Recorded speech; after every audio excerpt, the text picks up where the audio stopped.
All right, Fester. Does your wife know? Fester seems to have indicated that he knows what I'm talking about. This is a big issue. What does that have to do with your hold health? I have not had any conversation with Fester whatsoever. The only thing that I've said was on the show just a few minutes ago. In the last segment, the opening segment of the MJ Morning Show just a little while ago, I just made the comment, Fester, does your wife know? Does she know? And with Fester's facial expression, Fester seems to be indicating that he knows exactly what I'm talking about when I ask the question, does Fester's wife know? So smart guy. You think you know what I'm talking about? Oh, yeah. It has to do with some. Yeah, it has to do with something big. All right, With the Tesla? Fester, what do you think I'm talking about? The car? You said something big.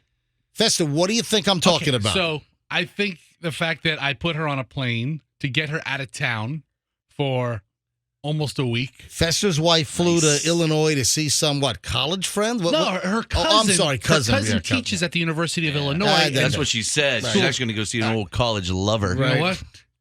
Good for her. I've been married long enough to where it's like, go right ahead. So, listen.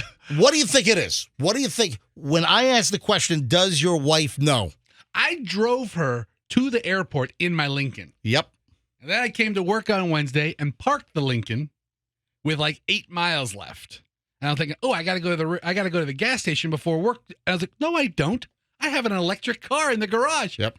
So for all day yesterday and again this morning. I saw you yesterday. I saw you again today. What a weird sight. Roxanne the blurter. You gotta. Well, he needs to blurt it out. I was getting tired of hearing about what the big thing is. It's the Tesla. I don't know what it is. With the Tesla. Just kind of building up the radio drama and the story here. We tell stories. Anyway, sometimes we do. Yes, the hell with the story and the build-up. Just blurt it. All right. So Tesla! Get to the point. Tesla. All right. So Fester's driving his wife's new Tesla. What a weird sight. It's such a weird sight. I am the last guy you'd expect to see in one of these things. You can't smoke cigars in there. I can't. You want to talk about the skull? Is it an undressing I would have gotten? A verbal undressing yesterday? Can you imagine if your wife comes back with a big cigar burn? Well, hold on. The whole Tesla reeks of cigar smoke, and you've got cigar burn marks. Especially you got to do it. In her brand new Tesla, like you have in your 2004 Lincoln Town car. Just smoke it out. So I didn't tell her I was going to take the car. She slept in. On the app, which I'm sure a lot of cars have this, but she can tell you if you drive it. You can tell when it's driving where it is. Oh my God! So in Fester's car, literally, I stopped counting with all the burn marks, and they're on the headliner. If I took a black Sharpie and I drew like lines between all the burn marks, connect the burn, it'd be like, oh look. There's Sagittarius. There's the Milky Way. There's the Little Dipper. Look at that. No, but Fester, in your Lincoln Town car, you've got burn marks in the carpet. You've got cigar burn marks in the seat. You've got cigar in the steering wheel. He's got cigar burn marks. Seriously, up on the roof liner, even in the A-pillar, which is the pillar inside the car that is right where the front windshield connects. Then you have the pillar, and then where it goes. How do you have all those? You got burn marks there. Are you juggling your cigar when you're not smoking it, when you're not inhaling it, or you're tossing it around? I was smoking a Churchill cigar, which is very long, and I was making a U-turn, and I kind of had to, put hand over hand on the steering wheel, and it just wiped my the burn went right through. Fester's a notorious non-seatbelt wearer. Oh, Fester. And that was an issue. When Fester drives me, when Fester picks me up, when I need a ride. That's not good, dude.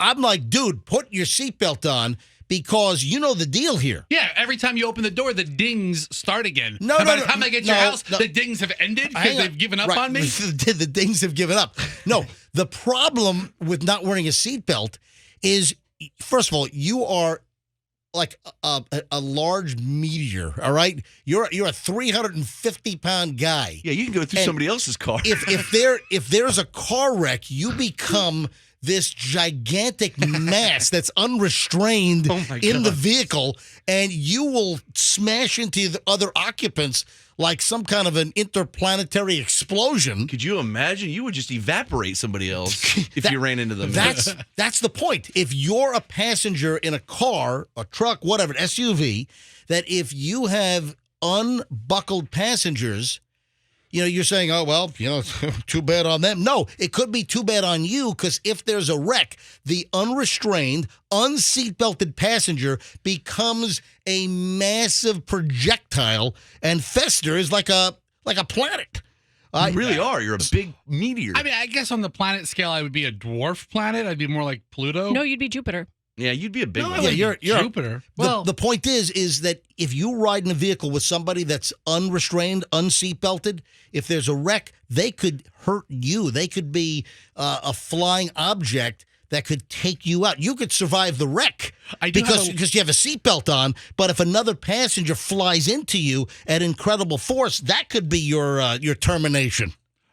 I would like to make a correction. Roxanne was correct. I am like Jupiter. I do have a large red spot. Yeah, you gotta get that checked. Yeah, it's a heat rash. But hang on a minute. I gotta take a picture of you in that car. What a weird sight. I'm running late here. All right, I'm sorry. But the bottom line is, does your wife know that you're driving her brand new Tesla while she's away in Illinois for a week? She knows now, but she didn't know when I started. Oof. All right. Well, I'm not allowed to drive my wife's car. Yeah, I mean, You're lucky. I am not allowed to drive this car. I mean, there's nothing Did she can tell do. you to stop because you're driving it again this morning? Oh, okay. First of all, I'm an unstoppable force, like a planet. Like an unrestrained fat guy with no seatbelt on. I got a scolding yesterday about the do's and don'ts of this vehicle, Oh, boy.